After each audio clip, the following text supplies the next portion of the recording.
Hey friends, I want to ask you for a quick favor. We are always looking to understand our audience who listen to Unpacked even better, who watch it, who engage with us even more. So to do that, we want to hear from you directly what you're loving, what you're curious about, what you want to see more of, what you'd want to see covered, whatever it is. It's a super short survey, just 2 minutes, but your answers help us shape where this show goes next. So really, really appreciate it. The link is in the show notes, or you can go to unpacked.bio/pod survey. Again, that's unpacked.bio/pod survey. Thanks for listening. Thanks for watching. Thanks for being part of this community. Now go fill out that survey, please. Pretty please. Hey, I'm Noam Weissman, and this is Unpacking Israeli History, the podcast that takes a deep dive into some of the most intense, historically fascinating, and often misunderstood events and stories linked to Israeli history. This episode is sponsored by Karen and Mark Holtzberg in recognition of the important work Open Door Media's ConnectEd program is doing with independent private schools. And I got to say, I'm so appreciative to Karen and Mark, not just for their sponsorship of this episode, but for their focus on ConnectEd. I'll tell you why. Since the 7th of October, there have been so many people have been frustrated with how the history of the Israeli-Palestinian conflict is taught or not taught in their schools. And at Open Door Media, we said, listen, we got to start working with independent schools and charter schools to make sure people could actually learn these stories, the stories that you're hearing right now, and the histories that you always come to on Unpacking Israeli History in a nuanced and evidence-based way. And at the time of this recording, over 40 leading independent schools are working closely with the ConnectEd team. And over 1,000 educators from across the globe have made accounts to use it. And it's free. So thank you, Karen and Mark, and thank you to the ConnectEd team. If you're an educator or want to learn more about ConnectEd, just go to www.connecteducation.org. And if you want to sponsor an episode of Unpacking Israeli History, or if you just want to send me an outraged screed or a compliment, email me at noam@unpacked.media. And before we start, as always, check us out on Instagram, TikTok, YouTube, just the internet. Just search Unpacking Israeli History and hit that follow or subscribe button. Okay, yalla, let's do this. אנו מכריזים בזאת על הקמת מדינה יהודית בארץ ישראל. היא מדינת ישראל. We, the people of Israel, are prepared and anxious to meet the representatives of our neighbors without any preconditions. There are people in Israel and elsewhere say it's impossible to make peace between the Arabs and Israel or the Jewish people. I think they are wrong. My friends, it's time for another Israel Open Mic episode, and I need to give you a heads up. This one is a bit unusual. Typically, these episodes are based on questions submitted by you, our brilliant, curious, and interesting and interested listeners. Seriously, I love hearing from you. Hit me up. This Israel Open Mic episode is not prompted by a question, but by something that happened recently. A piece of current events from late April 2026 that touched a nerve both in Israeli society and for many of us who feel connected to Israel, that my team and I knew we needed to devote an entire episode to it. You may have heard about it or not, or maybe you read any of the countless news articles and social posts about it. For the purposes of this episode, I'm calling it Kippah-gate. Here's what happened. Dr. Alex Sinclair was working at a cafe near his home in Modi'in in central Israel when someone started shouting at him that his kippah was against the law. By the way, Alex is not just some guy. He's a writer, a lecturer, a real thinker, a professor at Hebrew University. And fun fact, he's also a colleague, someone who took my call one evening a few years back to help me with my dissertation, and who in some ways helped shape aspects of my philosophy as an Israel educator. He was the first person I heard speak about matching high connection to Israel with what he called high resolution.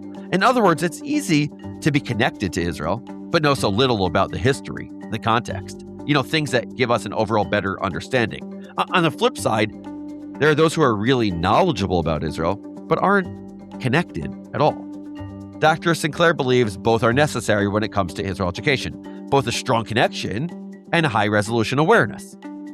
But who Alex Sinclair is secondary to this story.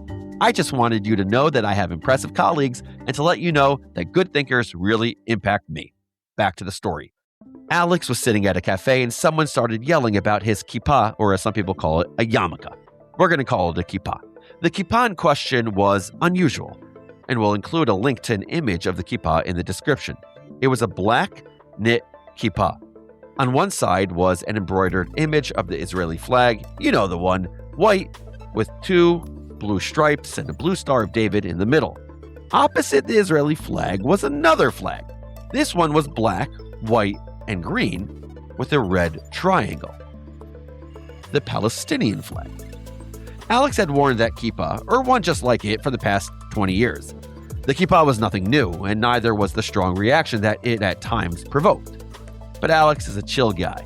He didn't yell or get upset. Like a true educator, he calmly responded that no, he wasn't breaking the law, and that if the man would sit down, he would be happy to talk about the kippah or have a political conversation about what the kippah with 2 flags means to him. The man apparently did not accept the invitation. Instead, he continued shouting until 2 police officers showed up. They confiscated Alex's kippah, along with his computer and phone, and took Alex to the police station where he was locked in a cell. They held him for 20 minutes, which maybe doesn't sound like a long time, but I would imagine that it would feel pretty long when you're sitting there and when you don't know how long you'll be there. My heart is racing thinking about this. Alex wasn't given a chance to call his wife or lawyer or anything, according to Alex. After 20 minutes, the police released him and returned his computer and phone, but not the kippah. Alex demanded they return it. After all, it was a religiously significant item in his personal property. But as Alex tells it, they refused, threatening to lock him up again if he didn't leave the station without the kippah. Alex persisted, and eventually the police relented. But when they returned it, it looked a little different. Someone had taken out a pair of scissors and cut out the image of the Palestinian flag. Then they let Alex take what was left of his kippah and leave. This story was covered by major news outlets in Israel and by CNN in the US, not to mention all over social media, which is actually where most people get their content. That's facts. Now, there's a lot to unpack about this story. There's the behavior of the police in detaining Alex and destroying his personal property. For many people, there's a sort of shocking and troubling implication of a kippah, a Jewish item of religious significance, being targeted, confiscated, and destroyed by police in Israel, of all places. There's the question of what it even means to have a kippah featuring both an Israeli flag and a Palestinian flag. I mean, regardless of your politics, it's clearly pretty provocative. Maybe one day we'll have Alex on to discuss why he chooses to adorn his kippah with that particular image. There's a lot to say, and if you follow this particular echo chamber of social media, a lot has already been said.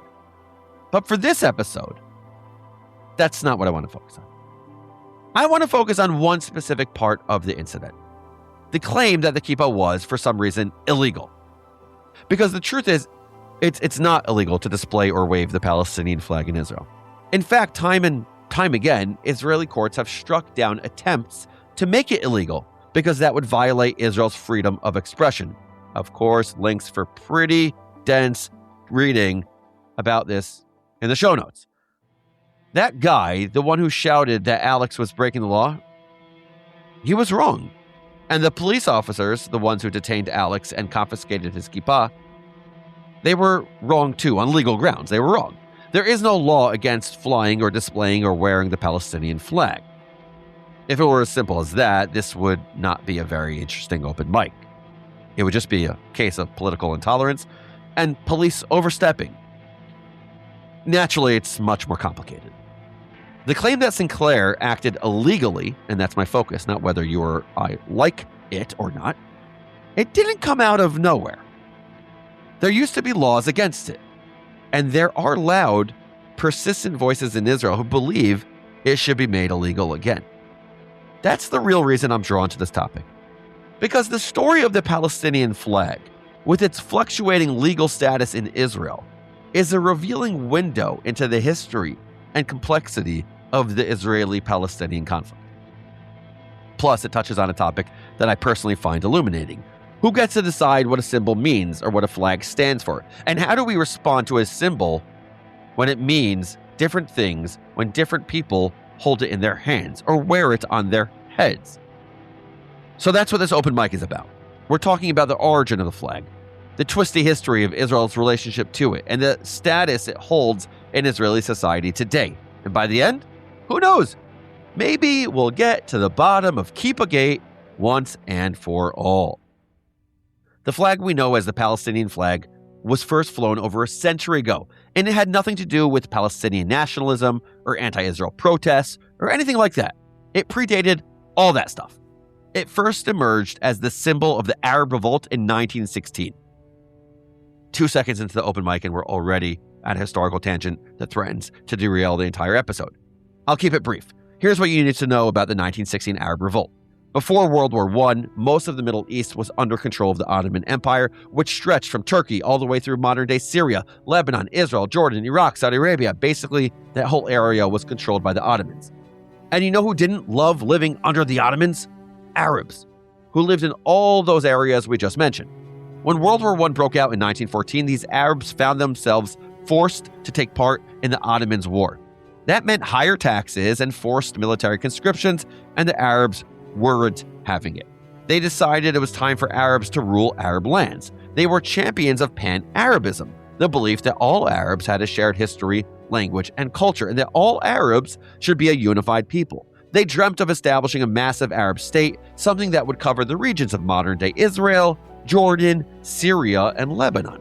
But first, they had to get rid of those mighty Ottomans, and so began the Arab Revolt of 1916.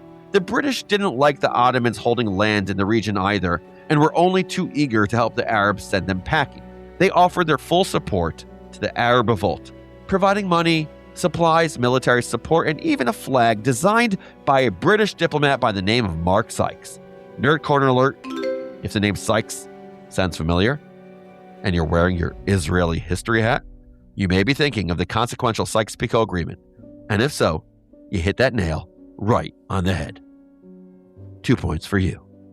Mark Sykes, designer of the Arab Revolt flag, not like a designer, but like a designer, is indeed the very same Sykes who was a co-architect of the Sykes-Picot Agreement, the secret plan for the French and English to divvy up formerly Ottoman areas after the war. Sykes was working out this agreement behind closed doors while outwardly supporting the Arabs in their pursuit of self-rule and a unified Arab state. Pretty sus, as the kids say. The story takes on an added twist of irony when you consider that Sykes was also a big supporter of Zionism. He worked hand in hand with Zionist leaders and played a role in developing the Balfour Declaration, in which Britain declared its support for a national home for the Jewish people in Palestine. That's just a morsel of delicious knowledge to keep in your pocket next time you see someone waving the Palestinian flag while shouting that Israel should not exist. The designer of that very flag, in his way, did his part to bring the Zionist Jewish state dream to fruition. Still pretty shady, though. In any event, the flag he designed was an apt flag for a movement about Arab unity. Each of the 4 featured colors represented a royal dynasty or caliphate from Islamic history. The black stripe was for the Abbasid Caliphate, green was for the Fatimid Caliphate, white was for the Umayyad Caliphate, and the red triangle over all of them represented the Hashemite Caliphate, which is the current caliphate. Nerd Corner alert again! The choice of those 4 colors was also a nod to a work of Arab poetry from all the way back in the 13th century, which reads, "White are our deeds, black are our battles, green are our fields, and red are our swords." The revolt ended with World War I in 1918. The Ottomans were gone, but no unified Arab state appeared. Instead, the territory fell into British and French hands as per the Sykes-Picot Agreement. And the flag? It didn't find a home, at least not right away. Although the flag's colors and design did end up inspiring plenty of other nations in the region, like Jordan, Syria, Kuwait, Iraq, even Sudan. Almost all the flags in the region are some version of those 4 colors in various combinations, some of which are super similar to the original design. The original flag itself underwent a small makeover in 1922. The green and white stripes were flipped for visibility, but it remained a generic pan-Arab flag with no specific home for years, until 1964, when it was claimed by the newly formed Palestine Liberation Organization, or the PLO. Up until then, the Arab countries surrounding Israel were leading the political and military struggle against Israel. We're talking Egypt, Syria, Jordan, Lebanon, Iraq. They were doing the talking, the saber-rattling, the fighting. The Palestinians didn't have a voice of their own. they were refugees in other countries, and they were, for all intents and purposes, powerless. The PLO wanted to change that.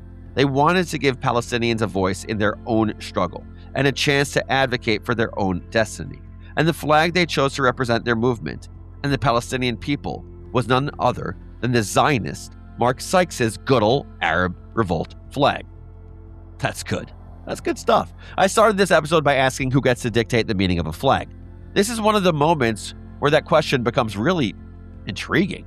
Remember, before 1964, the black, white, green, and red flag mainly symbolized Pan-Arabism, a unified Arab people and the dream of Arab self-rule. In 1964, that changed. It was now the flag of Palestinian identity. But it wasn't just that, it was also the PLO flag. And that came with some significant baggage because the PLO wasn't just interested in helping out their Palestinian brothers and sisters. They had another very specific goal in mind. The way they saw it, the liberation of Palestine from the Zionist enemy through violent resistance. And I quote from the original 1964 PLO charter. The liberation of Palestine from an Arab viewpoint is a national duty. Specifically, it must give to the Palestinian Arab people all possible support and backing and place at its disposal all opportunities and means to enable them to perform their roles in liberating their homeland. In no uncertain terms, when the PLO adopted that flag, it officially became a symbol of the movement to destroy the state of Israel. Though Israel didn't love the idea of a flag supporting its own destruction being flown in its country, they still didn't officially ban it, at least for a few years.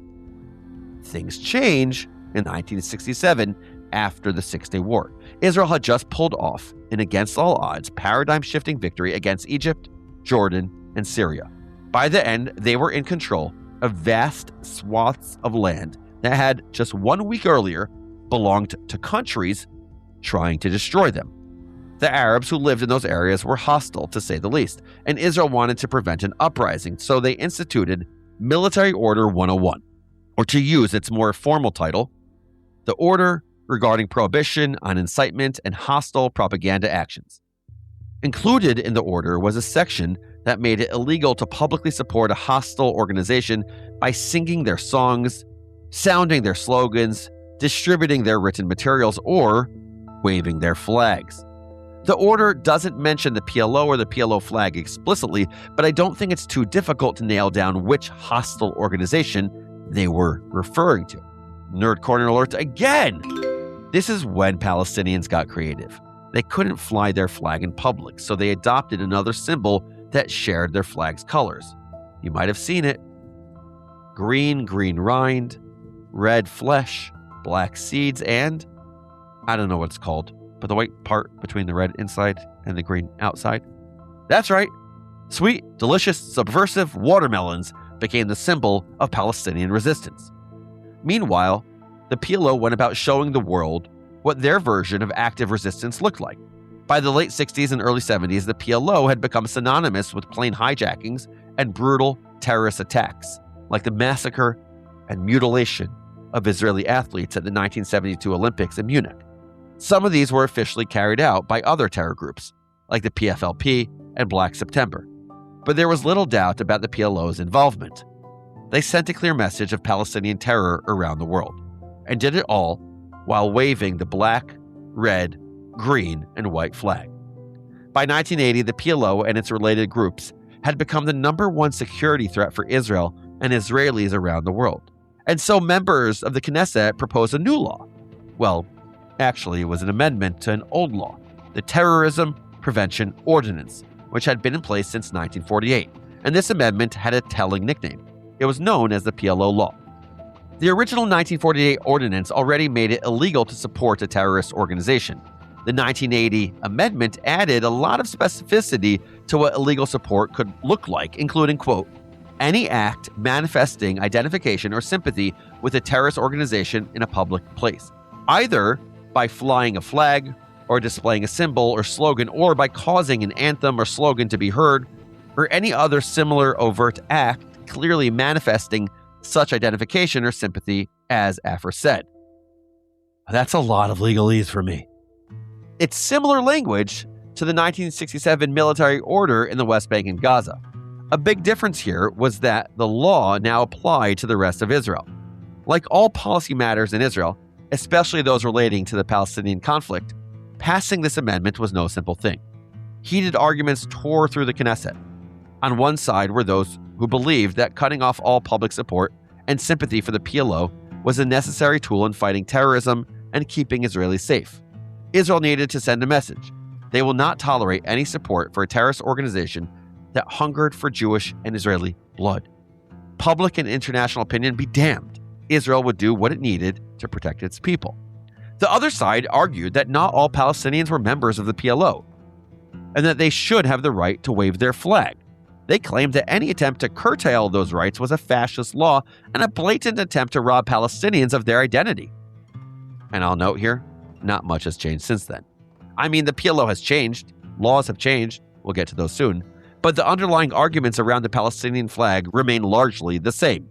Had Alex Sinclair succeeded in getting the man who shouted at him to sit down, have a coffee, and speak together about the legality of his kippah, I imagine the conversation would probably have covered these pieces of information. Alex would have pointed out that it's unfair to lump all Palestinians in with violent terrorists, and that the flag is an expression of their identity, which is not a crime. The shouting man would probably have countered that unspeakable violence against Jews has been committed in the name of that flag, that protesters around the world have argued for the liquidation of Israel while waving that flag, and that there is no place for it within Israel. So who's right? Who gets to claim the flag? Is it a symbol of the Palestinian pursuit of freedom and self-determination? Or is it a symbol of armed resistance and terrorism against the state of Israel? Is it possible that it's both at the same time? Some of this and some of that? At least in 1980, the majority decided that the flag should indeed be banned as a matter of national security. The debates were heated, but ultimately, it wasn't even close. The PLO law was adopted, and the flag was barred from being waved or displayed publicly throughout Israel. And it stayed that way for years, through the First Intifada in 1987, through the PLO being designated as a terrorist group in Israel, the UK, and the US, through 1988, when the PLO officially declared Palestine as an independent state. The PLO law remained in effect until 1993, when Israel and the PLO signed the Oslo Accords. There's so much to talk about with Oslo, and I would be remiss if I didn't highly recommend that you check out our episode about it. Link in the show notes. You have a lot to go through in the show notes. Lots of Nerd Corner alerts, lots of things in the show notes. Check them all out. The Oslo negotiations led to some momentous breakthroughs in the conflict. Well, they seemed momentous at the time. Looking back, the legacy of Oslo is a bit more complex, complicated, whatever euphemism you want. Again, see the show notes. Here are the important parts for our purposes. The PLO turned over a new leaf. In their words, they disavowed terrorism and swore off their violent past, aiming to establish themselves as genuine, good faith partners for peace. First step, they did recognize the existence of Israel as a state. They did not ever recognize Israel as a Jewish state. Interesting little fact there. Israel, in turn, recognized the PLO as the legitimate political and diplomatic representatives of the Palestinian people. As such, they were no longer treated as a terrorist organization, and the ban on waving their flag was repealed. This is a big point. And that is where things remain today. There is currently no law banning the display or use of the Palestinian flag within Israel. I'll say it again.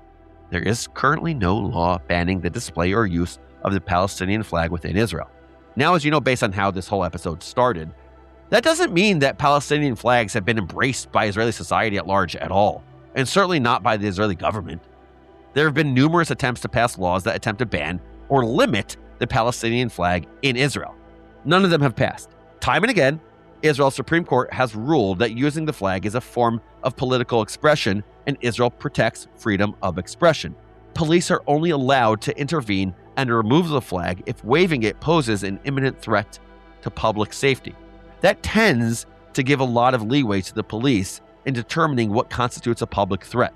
And in 2023, Security Minister Itamar Ben-Gvir gave them even more power when he issued a directive for the police to treat the Palestinian flag as a terrorist symbol and to remove it when they see it in public spaces.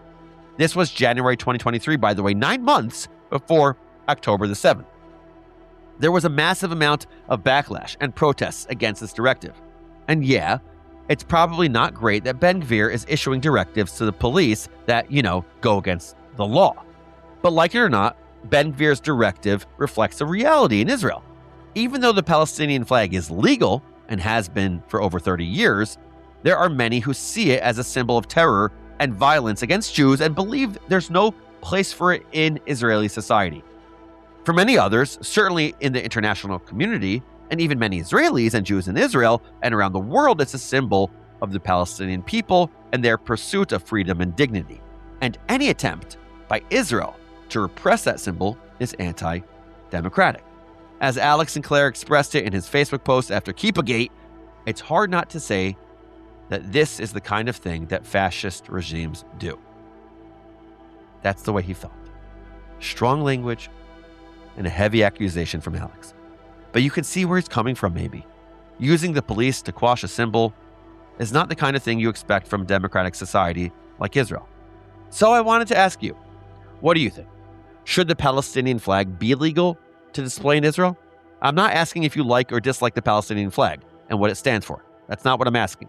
I'm more interested in how you think about this from a legal perspective, like the legal question. I know, usually the open mic episodes are me answering your questions, but we're flipping the script here. I'm asking you what you think, because I think these different sides have a leg to stand on. On the one hand, Israel is a proud democracy, and in a true democracy, you don't ban flags. Freedom of expression is necessary for democracy to thrive. Also, the flag officially represents the Palestinian people and their national identity, and there is indeed a Palestinian people and a distinct Palestinian identity. It exists, facts. Trying to ban it is like trying to ignore reality. It's unhelpful. On the other hand, those who see it as a threat to Israeli security are not coming out of nowhere. Join me on a thought experiment here. Let's say we were talking about the Hamas flag. And before you shout at me, I know we're not, it's a completely different flag. The Hamas flag looks different and means something very specific. The Palestinian flag represents Palestinian nationalism and a right to self-determination. The Hamas flag represents Palestinian Islamism. So they're two different things. But let's play this out for a second. Waving the Hamas flag is currently banned in Israel as a public display of support for a known terrorist organization. I think most of us would understand that ban, even agree with it, right? Hamas wants to kill Jews and destroy Israel, so yeah, no waving that flag, got it. So to me and to many, the question is, does the Palestinian flag stand for the same thing as Hamas? The PLO adopted it in the 60s and waved it for decades as they celebrated hijackings and massacres. And yes, the PLO of today may not be the same as the PLO of the 60s, 70s, and 80s, but they're far from being the true partners for peace promised in the Oslo Accords. For example, the Palestinian Authority, which serves under the PLO, still operates a martyrs fund, sometimes referred to as pay to slay, which reimburses families of Palestinians who died while committing acts of violence against Israelis. Many see those payments as rewards, even incentives, for terrorism. But even if you take financial support for terrorism out of the picture, consider the message that many, not all, but many, people send with this flag. The flag has been, and continues to be, waved at protests where people call for Israel's destruction. After October the 7th, that flag was waved by people celebrating that horrific day. Palestinian flags adorned the stage during hostage releases organized by Hamas. And if the flag does symbolize armed struggle against Israel, if it celebrates the actions of Hamas and those who want to see Jews killed or kidnapped, then does freedom of expression really matter? Like, how far does freedom of expression extend? I know that sounds like a controversial take. We like to equate Israel's freedom of expression with what we have in the US, where those freedoms are the cornerstone of our republic.